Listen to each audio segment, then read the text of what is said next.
So in the same week where DeShaun gets his first 25 recruit, he gets his first 26 recruit, he's got to be cooking something good up in Westwood.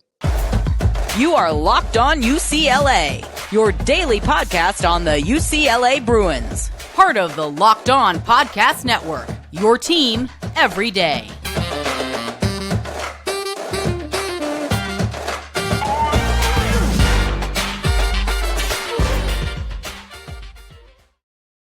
Welcome, everybody, to this Locked On UCLA episode. I'm Anderson-Yoxsimer. Thanks for making this show your first listen each and every day. It's free wherever you get your podcast and available on YouTube. Like, comment, subscribe, review. Thanks for your support if you're every day. We've talked UCLA men's hoops in the Pac-12 Tournament. The women have to wait till the NCAA tournament is released, but the football team, they have been making moves. The Bruins today, of all days, have announced their official coaching staff, which will be the next episode we'll talk about. They have gotten their first 2026 recruit, which is where we're going to start.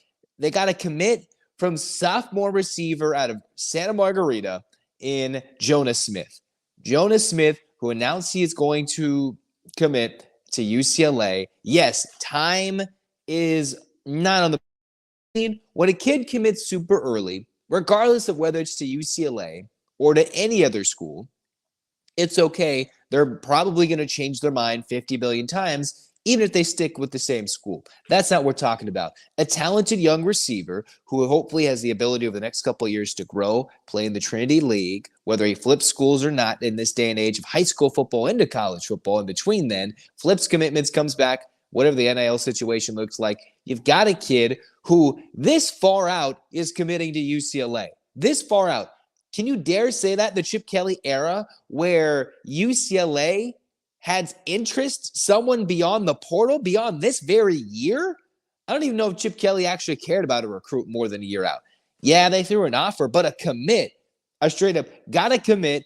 A new receiver coach just announced today, speaks with him after the offer in camping and says, wow, Frazier just told me things I didn't even know about being a receiver. The NFL love is already making a difference. Where you got Jerry Neuheisel, the GOAT. There's a reason why Jerry's still there, right? He's so beloved in the locker room when he was a player, as he's now a coach, separate regimes, going from different position. His recruiting aspect has to be very good for him to be in contact with this kid. And the coaching aspect has to be extremely important for what Jonas Smith liked to commit initially to UCLA, all right, here in 2026. Something is going well, right? Immediately, even if the wins and losses don't turn out how they ought to in 2024. I said in the last Locked On UCLA episode, hey, they're going to hit the over of the 5.5 that's listed on FanDuel, right? I think they're going to hit the over. They're going to go bowling. They're going to get 6-7 wins, right? I have to always lower my expectations because that's a whole nother discussion. But I think they should be doing well. But we got to be super excited that in a couple weeks' time, the Bruins have got some NFL flavor and experience on the coaching staff. You've got coaches who are still on the staff, like Neuheisel, already paying off by staying with their commits and their connections across the Southern California region and recruiting, and just a younger, more energetic coach in general, more interested coach in going after the local guys, saying, let's go get someone who's playing in the Trinity League and put him on a roster that's probably going to fare well in Big Ten life. All right? Even if Jonas Smith isn't the best receiver in the history of receivers, just this move can already signal a shift to the rest of Southern California, the rest of the country. The Bruins are making new moves when it comes to recruiting, effort-wise, and saying, hey, we communicate different now. It's a different vibe. This is what I was reading from the Greg Biggins update, his write-up, because he's the big 24/7 sports analyst. This is what Jonas Smith had to say after getting offered in the previous week and then committing to UCLA. I knew UCLA was where I wanted to be, so there's no need to wait. Quote from Jonas Smith, the recent UCLA commit in 2026. Growing up, I always liked UCLA. I'm not even sure why. That's always been the school I wanted to play for. You know how many guys there are out there like Jonas Smith? You know how many guys are out there? I promise you there are more guys like Jonas Smith that grew up and loved the Jim Mora era. For us younger Bruins, myself included, who are big fans of the football program, all of it. Maybe we didn't live through the glory years of Donahue or some awesome years with Toledo at the beginning before everything kind of crumbled.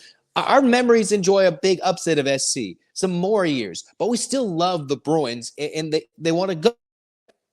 So why are there kids out there like Jonas Smith who have talents, extreme interest, and they're untapped in terms of getting them to commit, sign, and play for UCLA? I promise you, regardless of all that hype that's across town and everything, there are guys who want to go to UCLA. There are guys that want to play. There are guys that value the academics along with the football, the location, the glitz, the glamour, everything in between. And maybe the weather and all that is secondary, third to everything.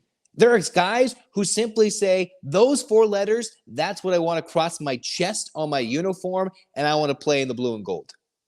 There are guys out there in high school still who are about to end high school, who are probably been turned off by the Chip Kelly era, and this is already what's changing in this DeShaun Foster era. There are more guys like Jonas Smith. I can promise you. I can't go pinpoint and tell you exactly in every high school who wants to be wearing UCLA colors and say, I want to be a Bruin, not just from the hype machine, but like literally are UCLA fans. But there are more kids like him, I promise you. And the struggle UCLA has is there's kids who've been out there, I want to be a Buckeye. I want to be a Wolverine. I want to go play for that ugly colored school, the ugly red and gold, right? The ugly colors over there across town, right? You've got guys who want to be Bruins, born and raised in UCLA households that you can even go after. Guys who want to go for the academics, where later on in his quote, he said, I like Stanford too. So as them and Stanford, the combination of academics and football, there are good football players. And not saying all football players don't care about academics, but there are good football players that truly value the academics and see maybe there's not a life in the NFL, but they can really contribute at the college football level and make some money at it too with NIL in a bigger brand for a bigger football program like UCLA can be, is, and aspires in the next steps. I like Stanford too, but you know who's got an edge with the conference membership, the monetary, the facilities? Just as much interest in going to schools like Stanford and UCLA. Tough to get into both schools. Academics top tier. Bro, bring him into UCLA. It's already proven. The one thing Chip Kelly proved is you can go in the portal and get kids into UCLA. That is one thing he proved you can go do. Get kids into UCLA via the portal. You can't necessarily do that at Stanford easily or other schools with high academic standards. But that's what Chip Kelly opened the door for. But now DeShaun Foster's going just not even old school, new school, just traditional, simple. Go for the guys who want to be Bruins that are in the backyard. They can make them UCLA commits. All right. Even if this kid decommits, the fact that his first look, he gets an offer next week, wants to be a Bruin. There are more guys out there like that. And that is where DeShaun Foster, the energy is switching. And why I'm excited. Yeah, all the comments, yeah, they bought it. They got him for a budget. They got all these coaches on a budget. Maybe they'll leave. Yeah, sure. It's true. They got the best they could with the timing, the recruiting, and on the money pinch that they have because they don't got Big Ten money. And Drummond is fighting for his AD life, whether it's he's staying at UCLA, or whatever rumors there are. Who knows what's going on, right? The frustration with everybody after the Chip Kelly saga did not go as planned to get him out as quick as possible, let him leave. Doesn't matter. Moves are happening, and they're looking really, really good. So let's support this UCLA team, and I think this is a good uptick for what the Bruins are about to show. Speaking about showing up and playing, UCLA men's hoops, this is a double dip reaction because they took down Oregon State.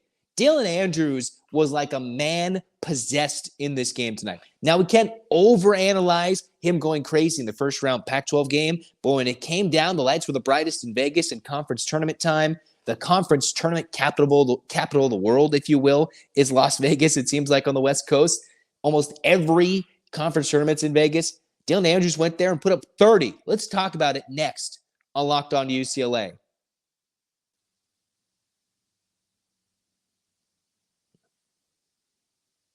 Passion, drive, and patience. What brings home the winning trophy is also what keeps your ride or die alive. eBay Motors has everything you need to maintain your vehicle and level it up to peak performance, from superchargers, roof racks, exhaust kits, LED headlights, and more. Whether you're into speed, power, or style, eBay Motors, they've got you covered. Because over 120 million plus parts for your number one ride or die, you'll find exactly what you're looking for.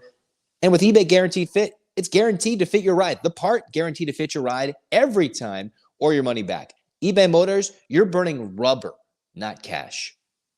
And all the parts you need at the prices you want, you're going to turn your car into the MVP and bring home that dub. Keep your ride or die alive at ebaymotors.com. Eligible items only. Exclusions apply. eBay Guaranteed Fit, only available to U.S. customers.